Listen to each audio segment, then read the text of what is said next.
ko lang si Paye. Isuko. Wala, hindi ko na alam kung ano mararamdaman ko. Kasi natataranta na ako eh. Vinivideohan ko lahat. Tapos, kailangan na pumasok ni Paye sa operating room. Tapos si Paye kabadong-kabado. Kaya, sige na, babay na, jowa. Ang ganun.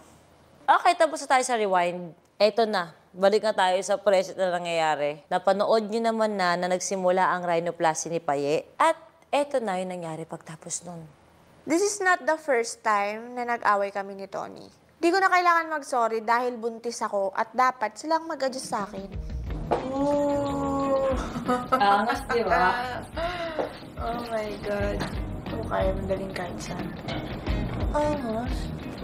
Lakas ah. Di ba? May volume naman din niya. Hindi siya tumakas. Ang ano niya, ang 8D niya. Di ba?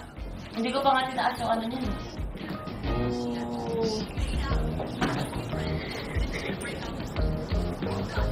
Angas gawin. Hindi ako papatol sa buntis. Malinaw yan. Pero, papakyo-pakyo ako pag hindi nakatingin. Sunod talaga siya. Pag ginanto mo, wow! Wow, galing no? Galing.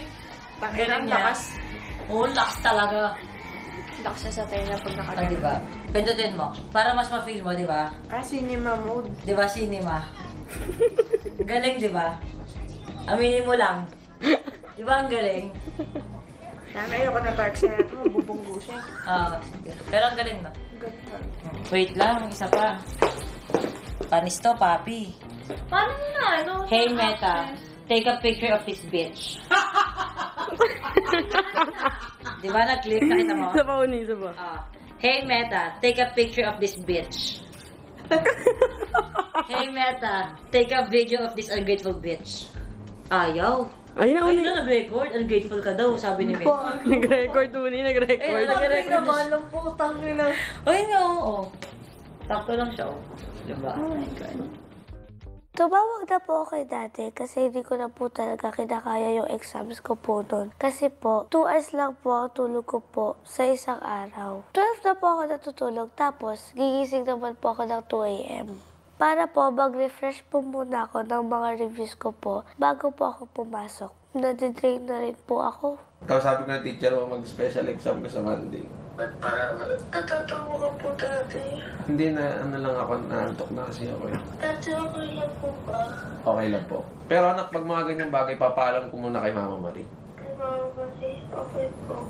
Sure ka, sasabihin ko mag-special exam ka ng Monday. Alam mo mahigpit sa school yun. Gusto niya on the spot, ginagawa agad.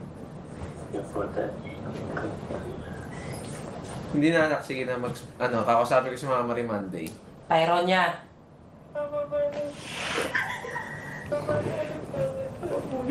Ano po yun? Bakit ka nung nahihirapan ka sa school? Ba't hindi tayo mag-review dalawa? Magpakadalubhasa ka ng ilang oras. Nasa way ng pag-aaral yan. Malamang isa-search mo yan. Kailan ang exam? Umiiyak ka? Video call ka mo, video call. Anak, kailangan mo pag-video call kay Mama Marie. Bakit umiiyak ka?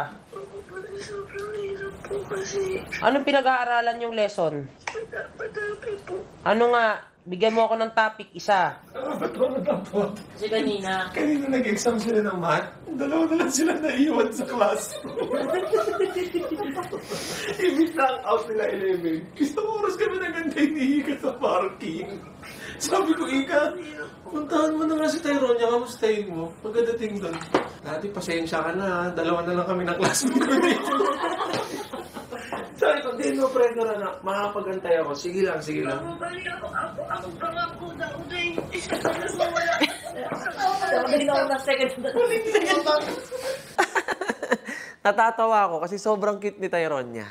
Anong lesson? Magsabi ka. Mabali per lesson po 73 pages. Per lesson, 73. Opo. Ilan ang lesson? 8 times 73. Mabali. 8 times 73 ba? Hindi ko lang, ako ba rin ako bumubuhos naman. Magsa-special exam ka. Hindi na ba talaga kaya ng utak, anak? Mas mahirap ang special exam eh. Hindi na ba kaya ng utak mo, anak? Yung totoo, sumagot ka po kay Mama Marie. Papayagan kitang mag-special exam. Pero, pagdating ng Friday at Saturday, mag-aaral tayo. Ako ang magre-review sa'yo. Sa bahay ka pupunta. Pwede naman kasing hulaan mo na lang. Yung itsura ni ate. Babagsak yan ba sa lagi ka bumabasa sa school? Hulaan mo na lang. Magbigay tayo floor wax. Special. Hindi naman Alam mo, Tyronia, kung di na talaga kaya ng utak mo, pwede kitang bigyan ng negosyo. Pwede kang magbantay ng sari-sari store. Ganun na lang. O kaya gusto mo sa TikTok shop. Dinadaan ko na lang sa pagbibiro. Minsan, pilosopo ako. Kasi minsan doon ko napapatawa si Tyronia. Pero this time wala. Walang effect, be. Sad girl pa din siya. Huwag ka na pong umiyak. Dinadaan lang kita sa joke na ganito, ganyan. Alam ko naman yung stress mo sa pag-aaral. Pero dapat happy ka na may natututunan ka. May challenge lang talaga na ako nagjo-joke-joke lang ako kasi hindi talaga ako marunong mag-aral kasi hindi ako napag-aral. Pero kung sobrang pressured ka, pwede naman naming tawag dito, paabangan yung teacher sa kanto.